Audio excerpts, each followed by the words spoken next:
people presenting solutions everywhere, be it through the political circles, spiritual leaders, to more progressive movements offering self-sustainable solutions, many people seem to have a plan of how to fix the world.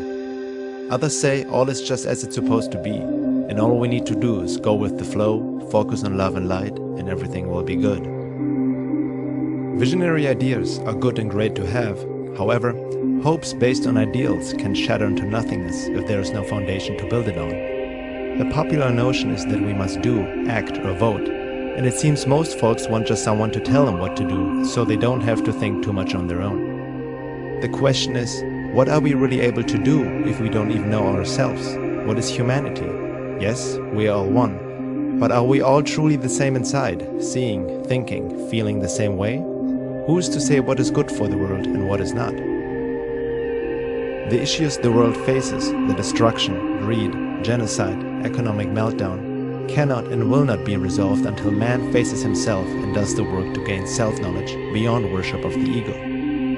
Humanity is deeply conditioned through culture, society, religion, media, nationalism, education, government, and all kinds of illusionary beliefs. Before we can offer any solutions, we need to become aware of this conditioning and do the work necessary to truly understand ourselves with our mechanical reactive behaviors, emotional addictions, and our biases to automatically reject information that conflicts with our worldview. Honest self-work takes effort and courage, as one will have to confront the social conditioning and programming as well as the lies one is telling oneself in order to fit in.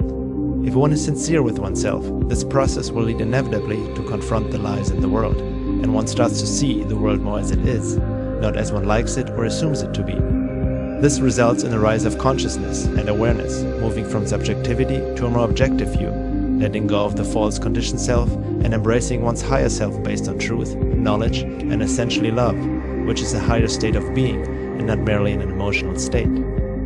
The more we see ourselves and the world objectively, the wiser our choices become, and our resulting actions will have lasting positive impact. This work is to be done within and without, for both are interconnected. Much like when Neo woke up in the film The Matrix, the view is not necessarily pleasant once the illusions, buffers, and programs have been dislodged. Only truth will set us free. Once we can see, especially the unpleasant aspects of our reality so many people like to ignore, we'll have a better understanding of what to do.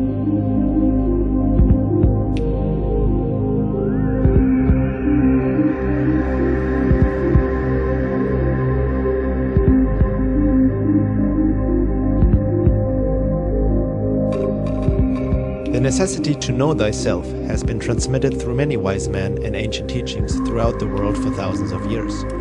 However, the depth of these teachings and the required work to attain a higher state of consciousness has been distorted and watered down in the New Age arena and conscious movements these days, some of it even deliberate in order to steer people away from truth. Disinformation is used by the powers that be to infiltrate not only political parties and progressive organizations, but also the New Age movement.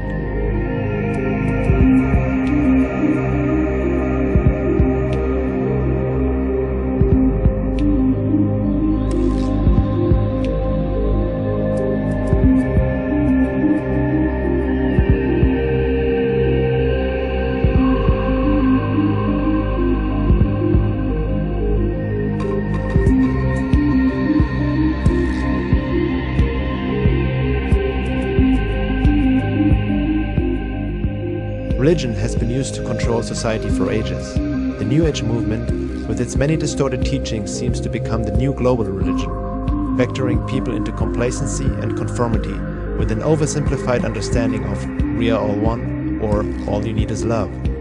Many people already believe that they are awake and aware, yet they are merely dreaming to be awake. As a matter of fact, what we see nowadays in the New Age is similar to followers of dogmatic religions: blind belief, wishful thinking, emotional projections, and lack of critical thinking. Effective disinformation always contains a good amount of truth to lure the seeker in, but enough lies to steer the person away and keep them in a subjective tunnel vision. The same can be said about the many self-help gurus out there and many others who claim to know the way to happiness and abundance. They are here to help you help yourself, giving techniques of how to attract and manifest money, a fulfilling relationship, the perfect job, lover, and so on. while they make millions of the desperation of the people who seek happiness and a way out.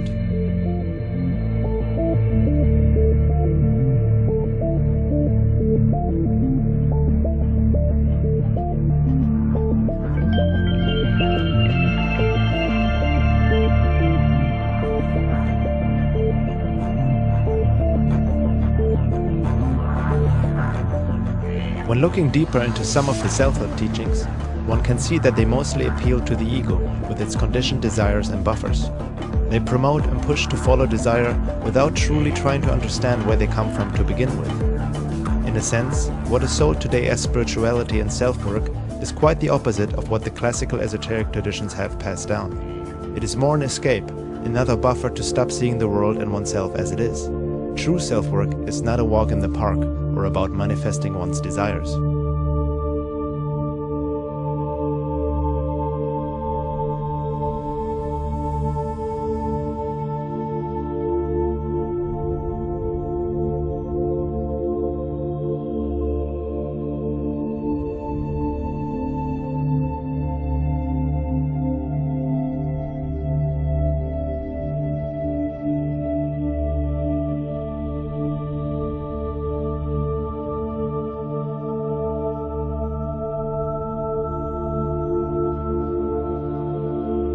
That is not to say that all prominent authors and teachers are misleading on purpose.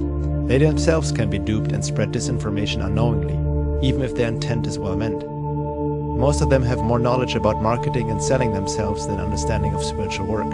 It's not black and white, but lies are mixed with truth, so discernment is key. The truth about our world and humanity has been suppressed for thousands of years, and it certainly won't be revealed on Oprah anytime soon.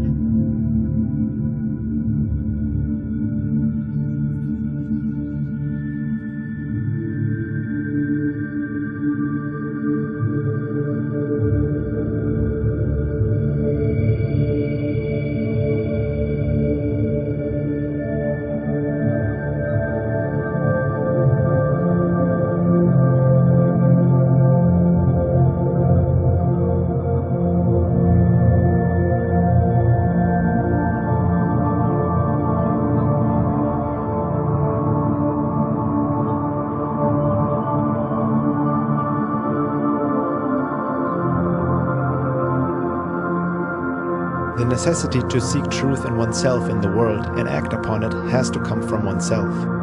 No one can do it for another, and no one can push another to do it, until man himself realizes the precious times we live in. Free will is not really free, as long as man acts from his conditioned personality. People who don't know themselves will continue to live in a self-inflicted prison, a prison without bars and walls, cherishing their leaders as saviors like in the global Stockholm Syndrome, worshipping and defending the ones who keep them imprisoned. They become tools for the matrix, thinking that they are free, but they're merely reacting mechanically to external influences and accumulated conditioning. No change is going to happen by simply forwarding the newest conspiracy videos, questionable New Age teachings, and dubious channeled material, meditating on love and light, striving for sustainable solutions, or just protesting with some banners and slogans. Yes, some of it can trigger and plant seeds of awareness, but ultimately, change happens only if we change and separate lies from truth, within and without. Only then will we be able to see the world as it is, without filters of denial, wishful thinking, false hopes, and misperceptions because of our corrupted state of being. In order to see the truth in the world, we need to see the truth in ourselves and stop lying to ourselves. Only then will we be able to know what to do and act upon it.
During this time of transition, there is an awakening happening, no doubt.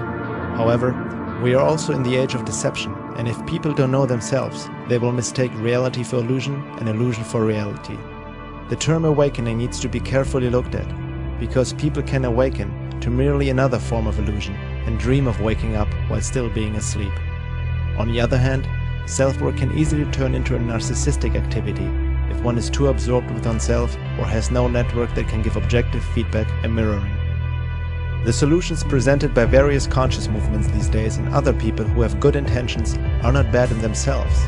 However, by leaving out the necessary deeper self-work that is needed to truly be the change, nothing will change fundamentally, and so many of those solutions become just castles in the air. It is also the prerequisite to seek truth in the world, for one's perception needs to be clear in order to discern lies from truth. Honest self-work goes hand in hand with looking at global issues that seem to be ignored by many self-proclaimed conscious people who want a better world. Be it 9/11, Zionism, psychopathy and pornology, the UFO phenomena, and many other secrets present and past. There is still much we have to come to terms with before any form of golden age is going to manifest. Suppression of knowledge is the name of the game. There are traps and dead ends on the path towards awakening, and there are forces that do their best to keep humanity asleep. It is no coincidence that much of this crucial esoteric knowledge has been filtered out and is hard to come by in today's spiritual, conscious, and New Age movements. Knowledge protects, ignorance endangers.